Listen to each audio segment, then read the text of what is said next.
माझी सर्व महाराष्ट्र जनतेला एकच विनंती असेल की आता पुढे काळामध्ये आम्ही त्याची ऑनलाईन प्रणाली आणणार आहेत, त्याचा टोल फ्री नंबर सुद्धा या ठिकाणी प्रसिद्ध करणार आहे. तुम्हाला घर बसल्या तुमच्या मोबाईलवर तुमच्या अवतीभोवती कोणत्या आजाराचं कोणतं रुग्णालय कोणत्या योजनेमध्ये आहे ते सुद्धा माहिती पडेल आणि तुमचा उपचार चांगल्या पद्धतीने, कारण गरिबांनाही वाटतं की माझ्या चांगल्या डॉक्टरच्या हस्ते चांगल्या रुग्णालयामध्ये माझा उपचार झाला पाहिजे.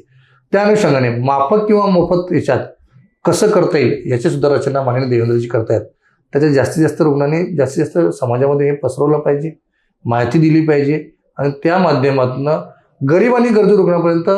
ह्या सवलतीचा फायदा कसा मिळवता येईल याचं काम समाजातील, मग ते कोणी असेल, समाजात प्रत्येक घटकाने हे काम केलं पाहिजे, जेणेकरून आज हजारो कोटी शासन यामध्ये खर्च करत असतं आणि त्या रुग्णांना जो गरीब आणि गरजू तो या ठिकाणी त्यालापर्यंत हे पोचत नाही. आज कुठेही कोणत्याही तरी हॉस्पिटलमध्ये बिना योजनेच्या हॉस्पिटलला जातात, लाखोचा त्या ठिकाणी भूदंड पडतो, शेवटी त्यांना घर शेत गहाण ठेवावं लागतं. आज तुमच्यासाठी असा एक टोल फ्री नंबर असणार आहे, तुम्ही कॉल केला किंवा तुम्ही माहिती मागितली, तुम्हाला तुमच्या व्हॉट्सअप किंवा मेसेज येईल की हे तुमचे योजनेत आहे, ते येईल. ऑनलाईन प्रणालीद्वारे तुमच्या लगेच तुम्हाला अर्ज,